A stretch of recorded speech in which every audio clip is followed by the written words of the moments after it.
Hey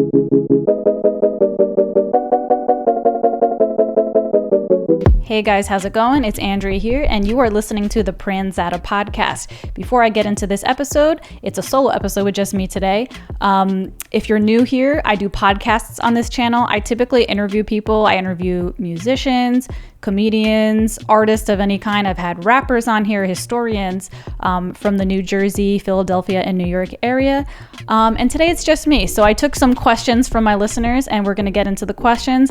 And don't forget to hit subscribe if you're into this type of thing, and come back for weekly podcasts. I also do music covers as well. Haven't done a music cover in a little bit because I'm having some tech issues with my music recording equipment. So I'm waiting for my go-to person, Robbie, to spare some time to come help me with that. But until then, I will still be doing podcasts. So hit subscribe if you're into that kind of thing. So let's just get right into it.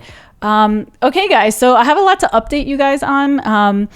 I kind of have been missing on this channel. I've been, I had a couple podcast episodes and guest booked here within the past few weeks. But prior to that, the last time I did a solo podcast, I told you guys I was going to Austin, to check it out, and I was considering moving there, and then I just kind of disappeared. So I'm going to update you guys on that before I answer the questions that you guys sent me. So stick around till the end of the episode to get, to the questions. So let me look at my list of things I want to update you guys on. Okay, first thing, am I moving to Austin or not? So to answer that question, I went to Austin. I had a great time. I loved the city. I love city life in general. Like, I've been to Nashville, Tennessee before, and within just a few days of visiting Nashville, I was like, I have to move here. You know what I mean? So I fall in love with cities pretty easily. So I did fall in love with Austin. It was beautiful there. They had great food. They had a really lively comedy scene. They had a really lively music scene. It just had a really good feeling, and it had a good energy of, like, you can tell it's really up and coming and it's going places. So I really liked the energy there. So my initial response to coming home to New Jersey was, yeah, I'm going to go there. But then the question was, I have a lease here. My lease is up in November. So I was like, okay, am I going to go right in November, or am I going to wait till the next lease term and give myself a little more time to prepare? So I'm pretty impulsive of a person, and I just kind of go for what I want to go for, and I don't really think too much about it. So my initial response was, yes, I'm going, and I'm going in 6 months. I don't have the money saved up at all. So I was like, okay, well, if I'm going to do this, I'm going to have to, I DoorDash part-time and Grubhub. I use those two apps for spare money. Like, I live on my own, and, I make most of my living by teaching music, by gigging, live music events. And anytime I'm a little short on any bills, or I need, some extra savings, I'll go into my Grubhub and my DoorDash app, and I'll make my extra, funds that way. So I was like, you know what?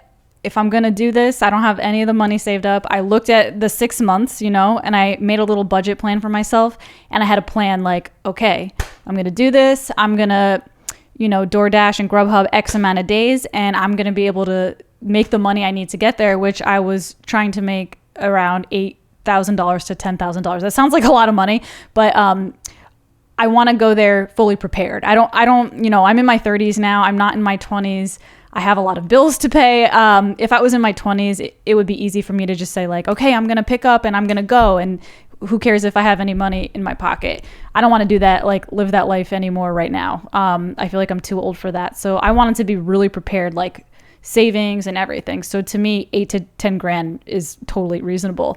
But what ended up happening, and this is why I haven't been posting on this channel, prior to the last few episodes I had been doing, that's why I went missing, because I started just DoorDashing and Grubhubbing all the time. And I'll be completely blunt and honest with everybody. I was fine for the first couple weeks, but then at some point I had a mental breakdown, and I actually cried for the first time in a really long time. And I'm not saying that I'm not a person who cries. I take antidepressants, which kind of numbs my crying. I used to cry all the time.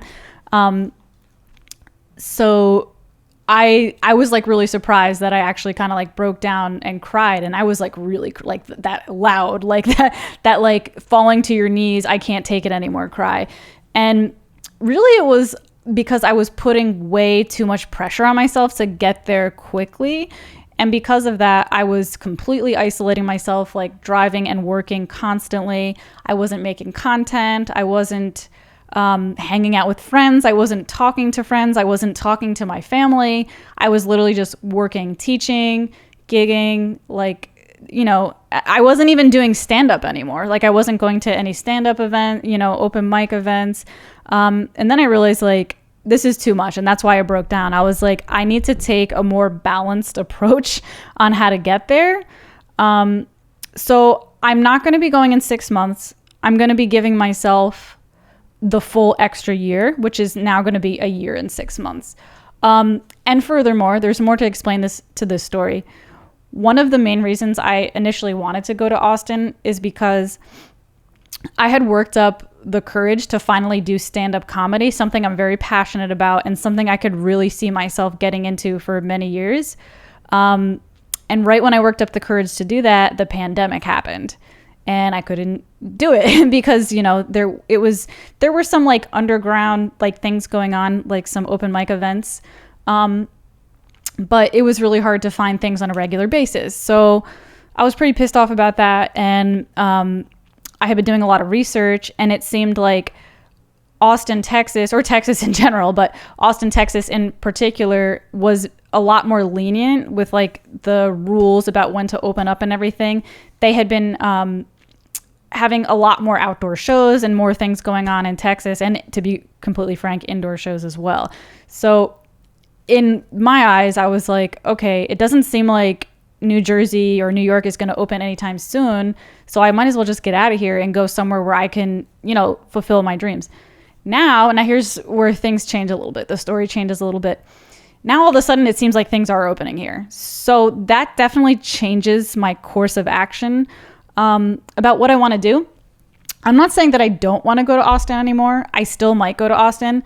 But during this year that I'm going to be spending here in New Jersey, year and a half actually, I'm going to really put myself out there with everything that I want to do, with music, with comedy. I'm going to be doing a lot more open mics. I'm going to be doing a lot more creative work.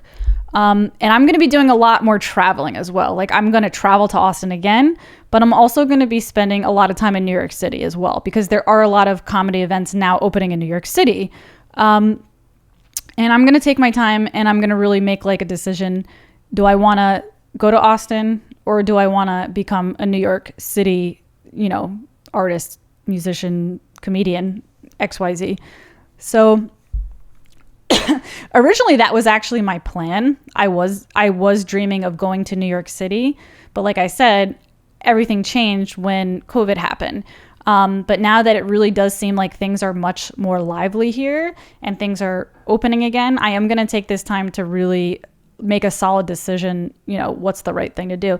Because to be completely honest with you, right now, I'm making really good money here and I have like a solid business going on here. So if I were to move to Austin, one thing that would change is, I might lose that. Like, I might not have the same business as I have here. So if I'm in a situation where I have a good business going for myself here in New Jersey, where I can afford to live on my own, and I'm able to make my own schedule as well too, I really should take advantage of that, because I might go to Austin and then have to work a job where I don't have as much free time and as much freedom. So I don't know. We'll see what happens over the course of the next year and a half. But after I really factored all this in, it made a lot more sense to me to like really take my time and wait on this. Cause I'm like, wait, I'm in a really good situation. I'm making good money. Have access to New York City easily. You know, it's like a 50-minute drive, but that's nothing. I DoorDash all the time. I'm like a professional driver. I really kind of have it made right now for what I want to do. And not only that, but it kind of makes sense that since I'm pretty new to comedy, it makes sense that I do it in a place, like if I do these local New Jersey gigs, I can kind of practice getting the bad shit out, like, you know, because I'm new, I'm gonna bomb a lot and I have a lot to work on. So it kind of makes sense that I do that here locally before I go to a big city. Like if I do go to that city, it would make more sense if I felt really confident and like ready to do it, as opposed to just going with nothing. And you know, going with nothing I think would have been a good idea if New York and New Jersey were never opening, because, or I obviously not never opening, but if it was going to take like a few more years, you know, because it got to the point where I was just like, is it ever going to open again? That's kind of where I was at mentally. But it does look like things are now opening. But anyways, I want to move on to the next subject, but I wanted to give you guys an explanation of that because it was just kind of confusing. I was like, I'm going to Austin. I'm moving to Austin. I visited there. I disappeared on you guys, and now I'm back. And if you've noticed, I'm suddenly like cranking out content. That's because I've like made my decision to take advantage of my situation here while I'm here, to make the best of it, to enjoy the fact that I have a good business and I can have that freedom for myself and see where that takes me. You know what I mean? I'm in a good spot and I don't want to screw that up just yet.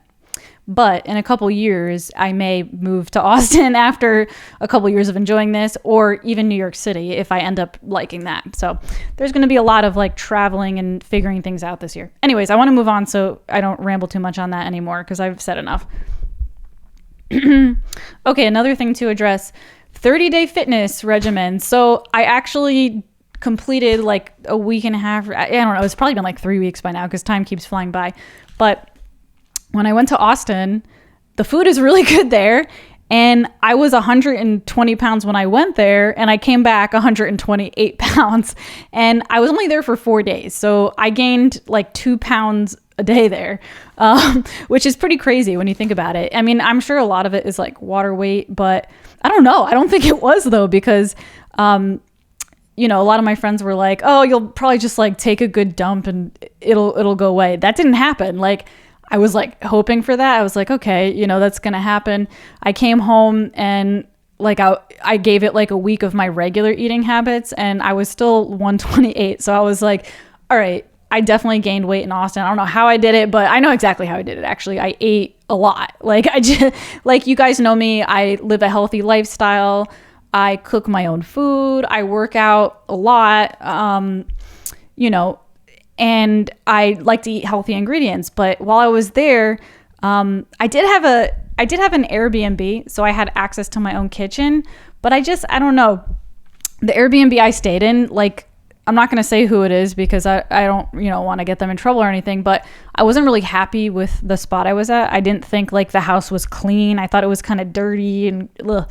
So I didn't really feel comfortable like hanging around the apartment. I just wanted to sleep there and get out, you know, every single day. So I didn't really cook my own food. So I ate a lot, and I ate a lot of things that I wouldn't normally eat. Like I had a lot of like barbecued stuff, like loaded with cheese and like French fries. And I just kind of like ate past being full, which I don't normally do either. I was just like, fuck it. And I did that every day for 4 days. And lo and behold, I gained 8 pounds. So you guys know that in January, I had done a 30-day, really pretty strict like fitness regimen where I didn't have any gluten, I didn't have any dairy, and I had one cheat meal a week. And I did that for 30 days, and I did 30 days of HIIT cardio. And I ended up getting like super lean, losing a lot of weight doing that.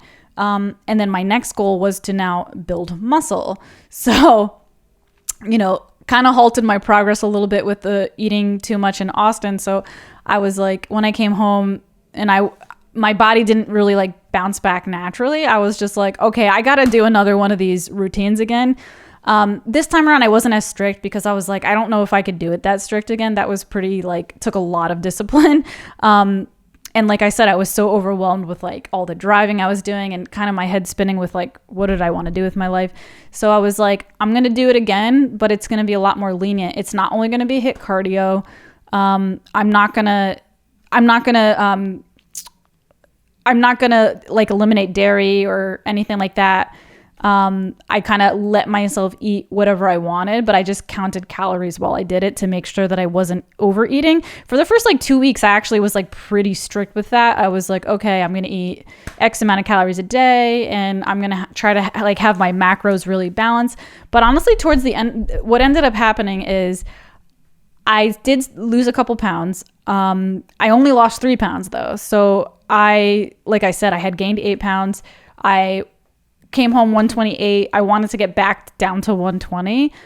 I actually ended up stopping at 125, and I want to keep it there. So after I lost like 3 pounds, and I just was like, you know what? I think I'm good now. And let me explain why. The reason for that is, I'm actually really happy like with where my fitness levels are at now. So I didn't really see the point over like obsessing over this one number. Like you have to be 120.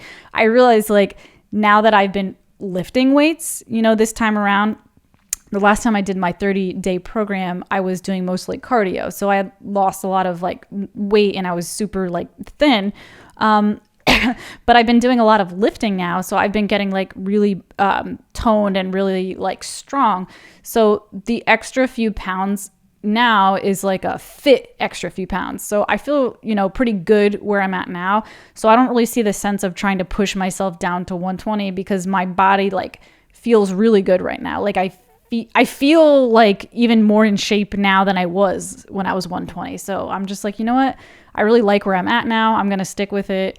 I'm really proud of my progress. And it's kind of weird like that extra weight in Austin kind of did me good because then it gave me a reason to like lift weights, and then it seemed almost like the extra pounds like turned into muscle. So I don't know, it kind of all worked itself out, and I'm really happy with like my progress and where I'm at now, which I feel okay to say out loud because I spent so much of my life like hating myself. So if it comes across like bragging, I'm sorry. I just want to let you know that I have not been a confident person for many years of my life. So it honestly feels really good to like be in a place where I could say, hey, I don't know if some of you know, but I've addressed this on one of my episodes. Many years ago, I used to have an eating disorder. I was like very thin. I got down to like 100 pounds. I never got below 100 pounds, but I was like 100 pounds. And for me, that's really skinny. So for me to be in a place where I'm like, I'm going to stop at 125 because I love myself here. Like that is such progress for me. So I know I probably like seem arrogant, like bragging, like, oh yeah, I love my body now. But honestly, I feel really proud to say that I feel good in my skin now. You know what I mean? And I'm very happy about that. So next subject. I got my first hater on Instagram. So I remember I told you guys a while ago that I was like a little afraid to start a YouTube channel because I knew I would get haters. But then I kind of changed my mind and I was like, actually, I'm really excited about getting haters because when I really think about it, anybody that's successful that I know has a hater. You know what I mean? Anybody, like any famous comedian or singer that I like, they have a large following, but then they also have a bunch of people that are like, your voice sucks, like you're ugly, dude, like whatever, like a bunch of trolls. So I got my first troll, I got my first hater, not on YouTube though. I want to get trolls on YouTube, so come on. But I got one on Instagram and I'm gonna read it to you guys. Some of you guys probably know already, but I thought it was really funny. I wasn't offended, I was excited. The Notorious Dirty writes, hey, Thunder Thighs, working out is bullshit. It's not supposed to be about how you look. Go play outside to feel good. So that didn't offend me because I actually think like I was saying before, Thunder Thighs to me is like a compliment. I'm actually really happy like where my body's at right now that I'm like filling out a little bit. So to me, Thunder Thighs is not an insult. I'm actually excited about it. Not only that, but his comment caused so much mayhem in the comment section of that post that I had made on Instagram. If you want to check it out, my Instagram handle is Pranzata, same thing as my YouTube channel, Pranzata. And if you scroll down, you'll see like a picture of me posed in like black shorts, kind of posing. Actually, I'm wearing the same shorts. So it's like black gym shorts and I think like a black sports bra. And I was just like kind of like sharing my progress of my 30-day fitness challenge. And this guy wrote that and it caused mayhem in the comment section. And you know what? That made me happy because I was like, this, to me, this feels like this is a sign that I'm onto something. Because if something I'm doing that feels so good to me is so triggering to somebody else, that must mean I'm doing something different. You know, I'm doing something that stands out. So if you're doing something different and you're doing something that stands out and challenges people, that's the only way, you know, and you're stepping more towards who you are and what you want, and you're becoming more confident. That's the only way to, I think that's the only way to become successful, is to not be afraid of facing that. So I don't give a shit. I really hope he comes back, and I really hope more people insult me on YouTube. I have to be honest though, I do have some soft spots that, like, if he had said the wrong thing, I probably would have cried. So I should be careful what I'm wishing for here, because thunder thighs, that doesn't bother me. I'm like really happy, like I said, to be kind of like filling out and feeling more strong and muscular as opposed to skinny. But as far as like, if he had said, and I'm literally giving ammunition for my next hater. I'm looking for it.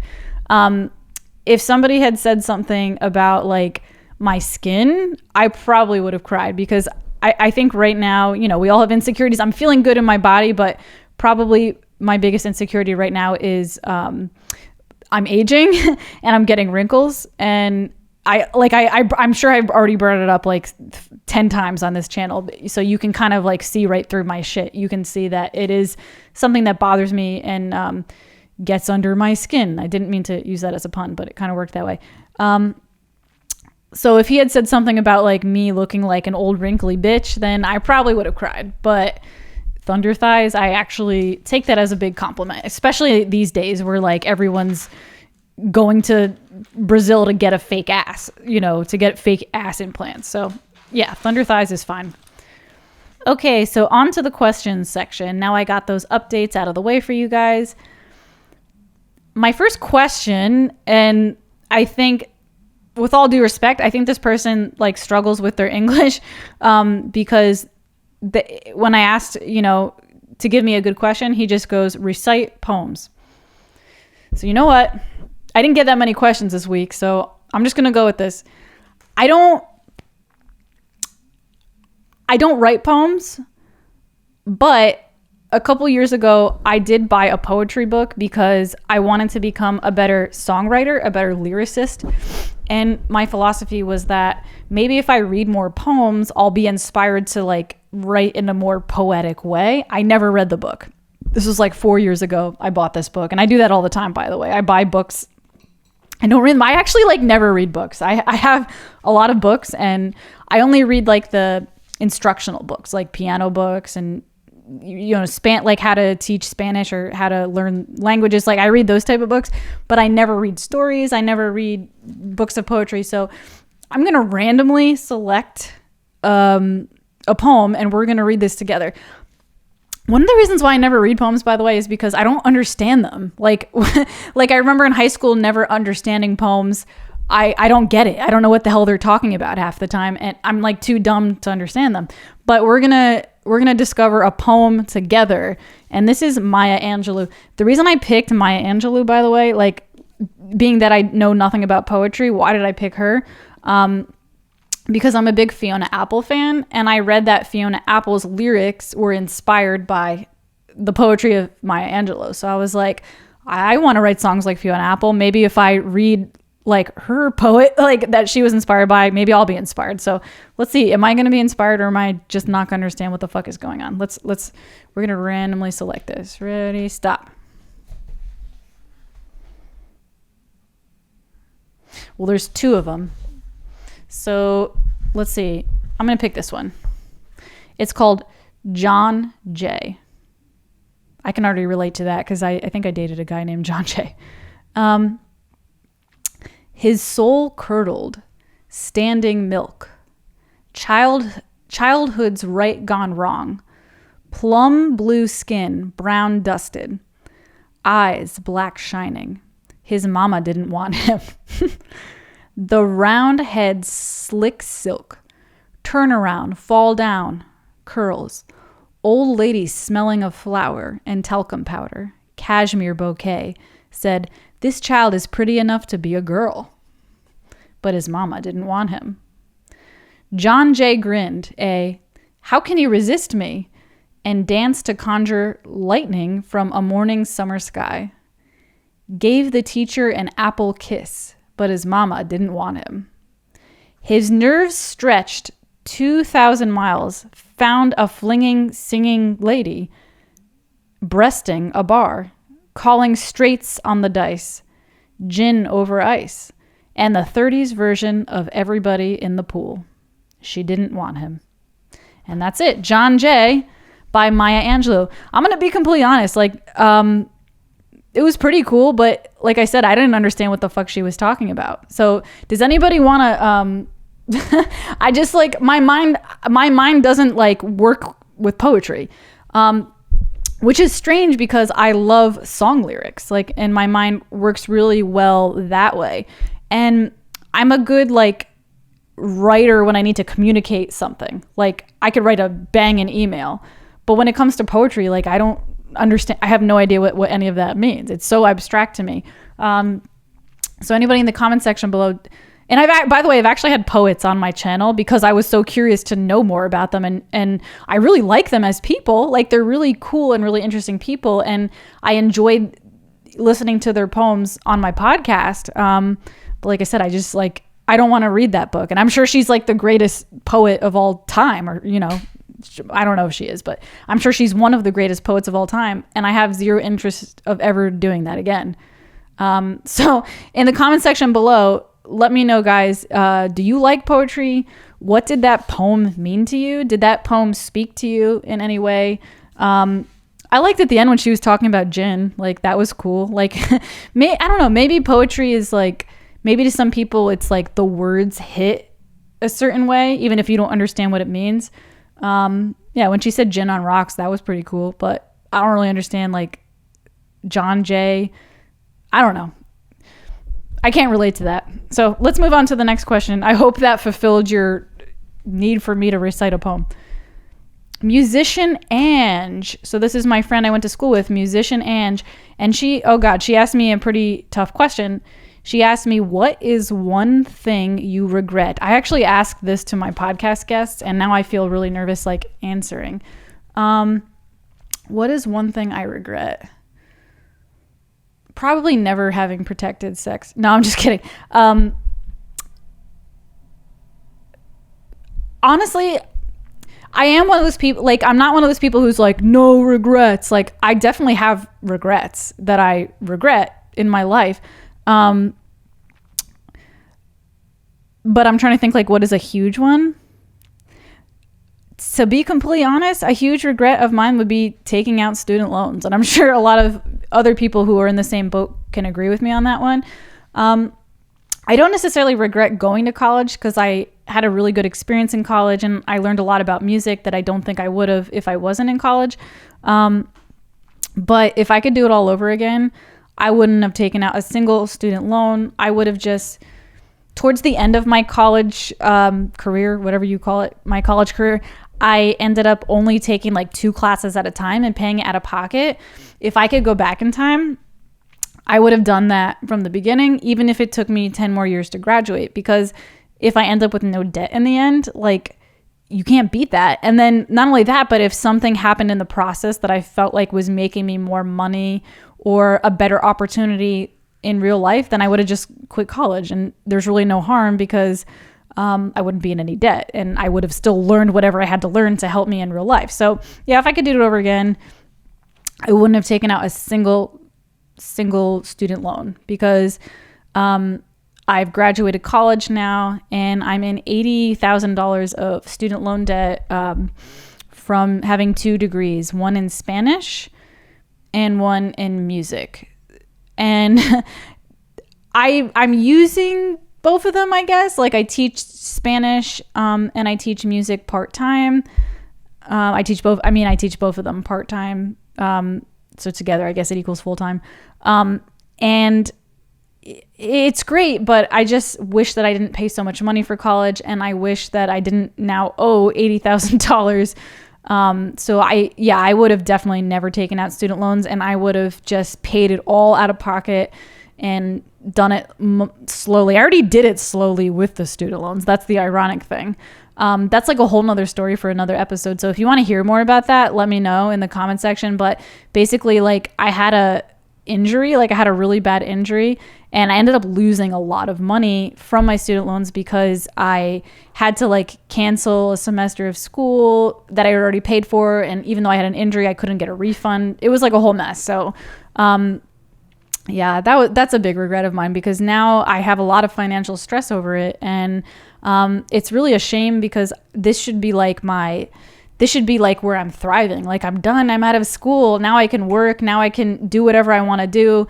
And I am doing those things, like, by the way. But the one thing that holds me back from really, really letting loose is the money. Like, for example, I was going to go to Austin, and I didn't have the money saved up because a lot of my money goes to my student loans. And I could have made that money. Like I said, driving, it would have been possible, but in order for me to have accomplished that, I wouldn't have had a life, and I would have gone depressed. Even though I'm on antidepressants, I still like broke down, you know? So, I feel really bad for the people who are like living their lives like that. 'Cause there are a lot of people in the country who are like, where they're, I'm kind of paying mine slowly. Like I'm paying the minimum amount that I could pay, and I'm okay with that, because I'd rather like deal with the consequences of that in the long run and enjoy my life. I know that's not financially smart and probably won't help the situation, but there are people out there who are like, I have to pay these off, and I got to pay them off in 10 years and then retire and be debt free. I can't do that. Like I need to do my shit now. Like I need to do my dream stuff now. You know, I can't wait for that. But I feel horrible for the people who like are working 80 hours a week to pay off their student loans because they want to get them paid off and not be in that debt. It's just like such a horrible situation. And it's like a whole nother topic, you know, in itself, like the morals of student loans, like who's at fault for taking out the student loans. Am I at fault? I was talking about this with my last podcast guest, Matthew K, from the band Feeney. So if you want to check out that episode, check it out. But we were talking about how like I'm going to just reiterate what we said before. It doesn't seem fair that in this country, you can be a businessman, you know, in his 60s or 70s who takes out $100,000 and has a failed business and can file bankruptcy. But yet, if you're a young new person just like trying to make it you're trying to start your life, and you make a mistake, and you either you accidentally had the wrong degree, like you took out loans for a degree that you don't plan to use, or whatever, you made an error somehow, or you can't find the work, or you're not allowed to make the money back, and you can't, whatever. There's like, people make mistakes, people fuck up. It just doesn't seem fair that like one person can file bankruptcy for something, but someone else can't for that. It just doesn't seem like a fair situation. So I don't know, comment in the comment section below, guys. Like, do you think the person who took out the loans is like, well, dude, you took them out, you're the idiot, deal with it? Or do you think it's kind of like an unfair situation that this is the one debt that you can't file for bankruptcy? Like you have to pay it. And there's like a whole nother moral issues that go with it, but I don't want to ramble on because I have more questions to get to. But we actually address it in that other podcast episode as well. So if you want to know more about that, check out that episode, or literally just like, you know, YouTube, like, are student loans like moral, you know, are they morally sound to give them out, you know? But anyways, let's continue. But that was a great question and a difficult question for me to answer. But I would say that's my biggest regret, is taking out student loans, you know? The next question, Envy Bailey X, my fellow friend in the New Jersey comedy, actually he's from New York, but I see him a lot in the New Jersey comedy scene doing open mics. And Envy Bailey X asks me, would you actually do a boudoir photo shoot. So boudoir photo shoot. So him and I were like talking about it and joking around about it. I don't know like what the definition of a boudoir photo shoot is, but from my understanding, boudoir photos are very sexy photos that can range from fully clothed in a sexy outfit to fully nude, depending on the comfort of the woman doing it. But it's a more artistic approach on nude photos, and it's not meant to be porn. It's meant to be an artistic representation of the female body. And I don't know, I have one friend who does it, and she makes a really good living doing it. And I don't know if this stands for all boudoir photography or if it's just her business, but I read like her mission for her business, and I know one of her things is to find when she shoots her clients, I don't know if that's shoots her clients, that sounds horrible, but I don't know is that how they say it? Shoots her clients. When she shoots her clients, her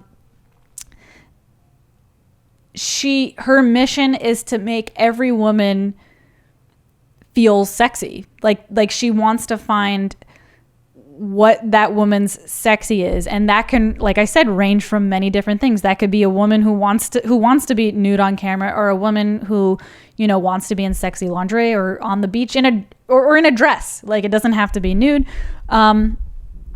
So I don't know if that's like what all boudoir photography is, but I know that's her. Like, she wants to find the beauty and the sexiness in every woman, and she wants, you know, in all different shapes, ages, sizes, hair colors, whatever, all different kinds of people. So that's my understanding of boudoir photography. It's like very sexy photos, but it's not really intended for like masturbating too. It's intended just to express the sexual femininity, did I say that right, of the woman. And would I do it is your question. Yes, but not to the extent, I wouldn't do like a full nude, and I'll tell you why. I have nothing against it. I think that photography is absolutely beautiful. I think any way that someone can express themselves and feel happy and comfortable in their own skin is beautiful. And I don't judge anyone for putting anything out there that makes them feel good. You know what I mean? I interviewed a girl from OnlyFans. You know what I mean? That's another episode I have, by the way. You can check that out on my podcast on this channel. And I did have prejudices going into it. I was just like, oh, what is this?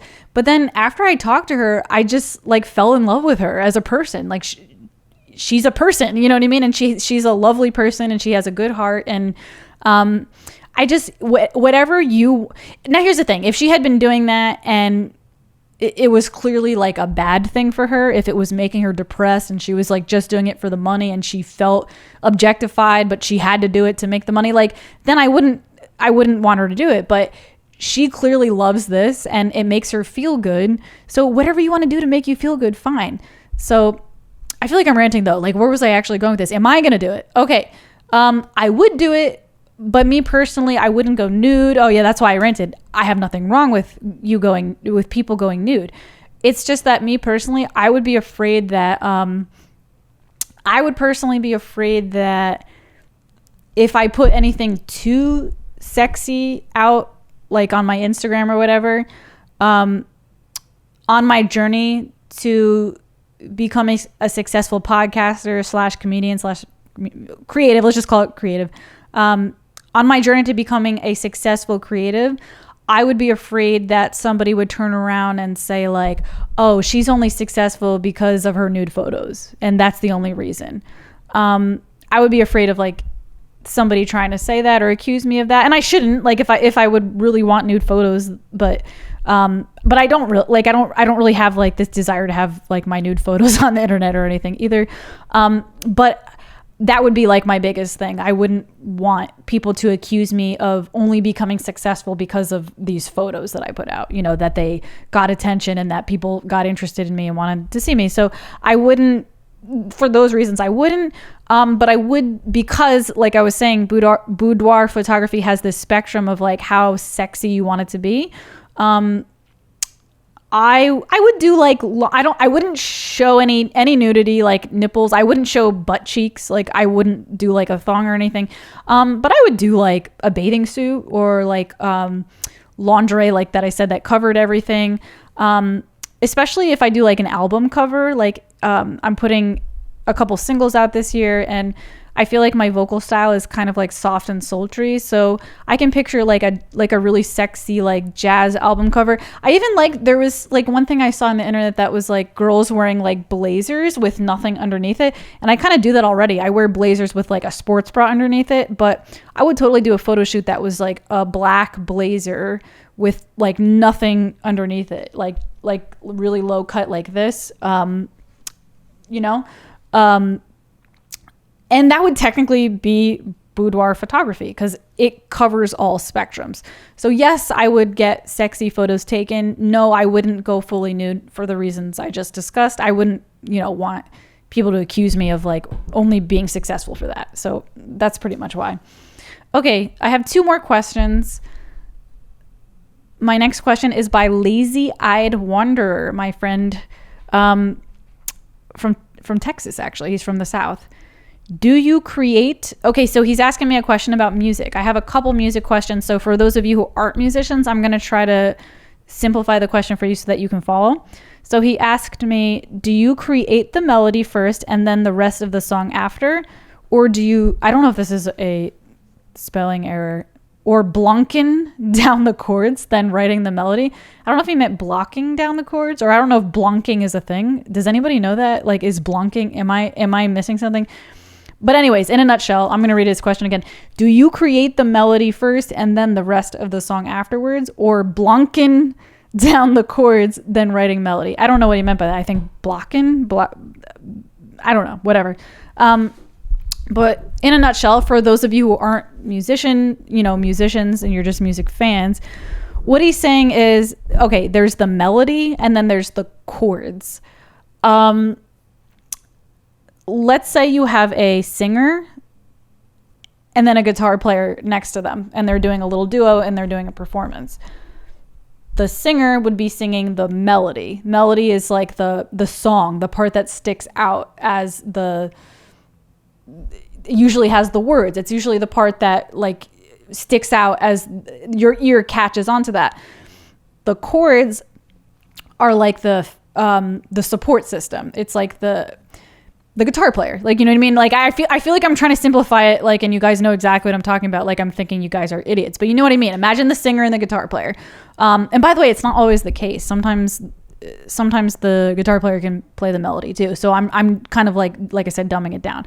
But just to simplify it, let's just say that. What do I do? Do I sing the song first and then write the chords on the piano after? Or do I write the chords first and then sing the song after?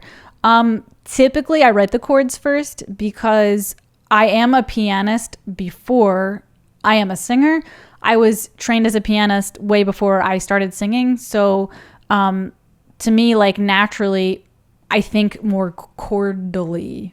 Is that a word too? I feel like I'm really doubting myself with the words. It sounds like cordially. Quarterly? Is that a word? Anyways, I think in chords. Let's just say that. I think in chords, and I love like playing around with different chord progressions. So typically, I make the chords first, and then I usually kind of like sing along with my chord progression after. There has been a few times where I've been driving in my car and I randomly started like humming a melody and I really liked it, and I would get my iPhone and record it and then come home later and try to put a chord progression to the melody. But that's usually more rare. Typically I do the chords first and then the melody second. Which is probably why, like I was saying before, I struggle with lyric writing because I don't really think in melody as much. I think more in harmony. By the way, the chords are called harmony. You can think of it like harmony is like things working together. So harmony is like 3 notes or more notes working together to creating a beautiful sound. Anyways. So yeah, that's my question. I don't know, any of my musician listeners, let me know in the comment section below. What do you like to do? Do you like to come up with the melody and then the chords, or the chords and the melody? It's interesting. It's like such a different process for everybody, and there's no right or wrong way to do it, you know? I have one more question for you guys. I was surprised by this question because the person who asked it to me is not a musician, but they asked a pretty advanced musical question for someone who's not a musician. They're actually a stand-up comedian. So I was like, dude, are you a musician? And they're like, no, and they gave me this whole like backstory about it. I don't know how to say his Instagram handle correctly, but I'm going to try. Eken the Gellandes pants? I can the gel in these pants? Wait, I don't understand what the fuck. I feel like an idiot right now. Like I'm missing a joke here because he is a comedian. I feel like there's a joke in this and I can't find it because I don't think I'm like pronouncing it correctly. I can the gel in these pants. Whatever. So he asked me, is the 12-tone scale any good? And is it music? The 12-tone scale. So that's an advanced theory concept. I mean, it's not that advanced if you're a musician, but if you're a non-musician, it's probably advanced. I actually have my piano right here. I'm going to pull it in for you guys and we can play. Wait. I don't think you're going to catch the piano in the camera, but I assure you there is a piano here. So let me explain to you what a different type of scale is, so that you can then understand what a 12-tone scale is. So again, I'm trying to simplify it for the listeners who are not musicians. The first thing that comes to mind when I think of like a scale that everybody understands is, what was it, that Sound of Music? Do, a deer, a female deer. So do, re, mi, fa, sol, la, ti, do. How many notes are in that? Let's count. Do, re, mi, fa, sol, la, ti, do. So if we call these all tones, how many tones are there? Let's do it again. Do, re, mi, fa, sol, la, ti, do. Seems like 8, but actually it's only 7 because do and do are repeated. Do, re, mi, fa, sol, la, ti, do. So right, there's 2 do's. So technically there's only 7. Do, re, mi, fa, sol, la, ti. And from that Sound of Music, do, a deer, a female deer, blah, blah, blah. That's where that comes from. So basically a scale is a pattern of tones that are used in music that create music. It's like a pattern. It's like a pattern, a structure of tones. That is probably the most common one that we know. That's the major scale, or some music theory nerds call it the Ionian scale. But anyways, another thing to take note about what a scale is that most scales favor one note as the place you want to go to like finish, you know? There's tension and there's release, you know? It's very sexual, actually. So, for example, what do I mean by the note that you want to go to finish? Listen again. Do, re, mi, fa, sol, la, ti. What happens if I stop there? It feels incomplete. It's like, ugh. Do. Oh, that's where I want to go. Do, re, mi, fa, sol, la, ti, do. All right. So there's that one note that we want to go. Do is the favored note of that scale. There's a lot of different scales out there, but that scale, do is the favored note, and a lot of other scales, do is the favored note. Now, what is the 12-tone scale? The 12-tone scale doesn't have 7 notes. It has 12 notes, 12 tones. But the thing is, there is no favored note. So there's no place to go. It's in other words, it's totally free. Like if I want to play something in the key of C using the typical major or Ionian scale that we were talking about, you know, I want to land on that C. But in the 12-tone scale, you don't have to land on anything. I don't know if it's making any sense to the non-musicians, but here's another way to put it. On the piano, there's only 12 notes. The piano looks really big, and you're like, wait a second, I thought there was 88 keys. There are 88 keys, but it's the same series of notes repeating each other. 1, 2, 3, 4, 5, 6, 7, 8, 9, 10, 11, 12. And now it's going to go again. 4, 5, 6, 7. 9, 10, 11, 12. It's going to go again. 1, 2, 3. Okay, so even though the piano looks so big, there's only 12 notes on it. So basically, what the 12-tone scale is it's saying there are no rules. You can use any of the notes on the piano and you don't have to land anywhere and you don't have to go anywhere. So essentially, one might think that if I just bang on the piano that I'm playing the 12-tone scale.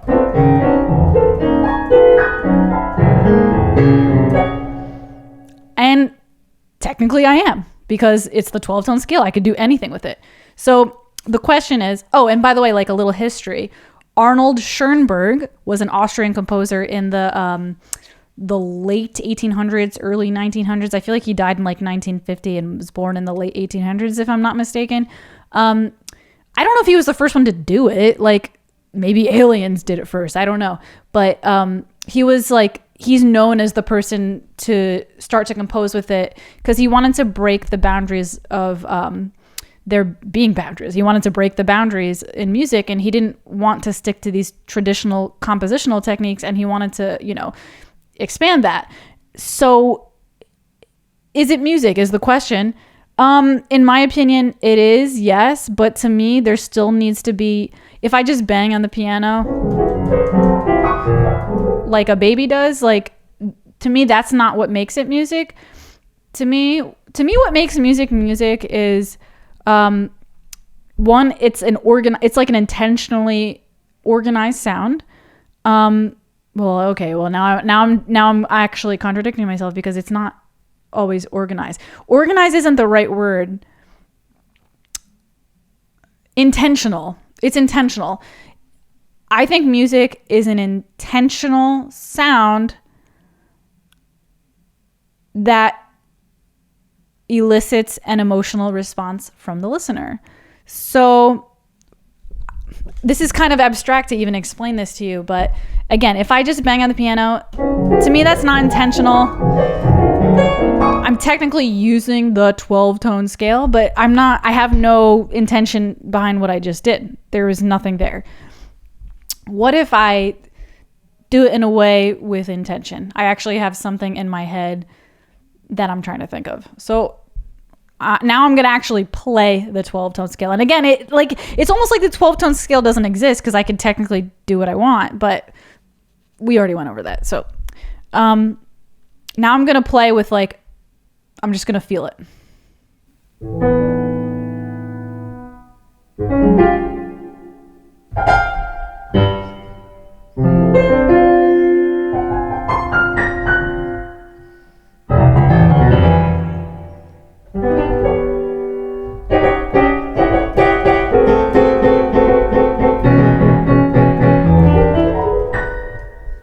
Probably just scared the shit out of my neighbors, but I wanted to give you a little example. So I was just feeling it there. I was playing, I wasn't just banging on the keys. I was trying to feel some type of rhythm or some type of forward motion. It was totally improvised, so I didn't have a story or a mood behind it. But to me, give me your opinion. For the musicians or non-musicians, is that technically music? You tell me. I think it is. Because again, I feel like something like that could be in Tom and Jerry. It can be very cinematic, or it can be very expressive. It could be very expressive. It could be very cinematic. I wouldn't sing that. I don't think I would sing 12-tone music. I wouldn't just go blah, blah, blah, blah, you know what I mean? I wouldn't use it in that context, but I think in the context of a piano, so I think especially the piano, I feel like it works very well with the piano, but other instruments as well. I think it's definitely music, and you could agree with me or disagree with me, but I'm curious to know your opinion in the comment section below. Is wacky stuff like that, is that you consider that music, or do you not? I think it does. I think it is music, but we'll see what you guys think. But anyways, I didn't have a ton of questions today. That was all I got for questions today. I hope you enjoyed this podcast episode. The next time I do, I'm hoping I'm going to get my tech issues fixed so that I can start recording some covers for you guys again. But I've been hounding down Robbie to come help me. He's been really super busy, but I think he's going to be coming over this week to help me out with that. So You might see another music cover coming this week, but until then, I hope you enjoyed yourself. Don't forget to hit subscribe if you enjoyed this and you want to come back for some more podcast episodes. I have some really interesting guests coming up within the next few weeks. I have a musician coming. I have a comedian coming. I'm trying to get actually a hairdresser coming. She like has her own business traveling around the tri-state area doing hair, and she's like a fucking badass queen. So I really want to get her on this channel, but we will be back, and I hope you guys enjoyed yourself in this episode. Thank you so much, guys. Have a good day. Bye.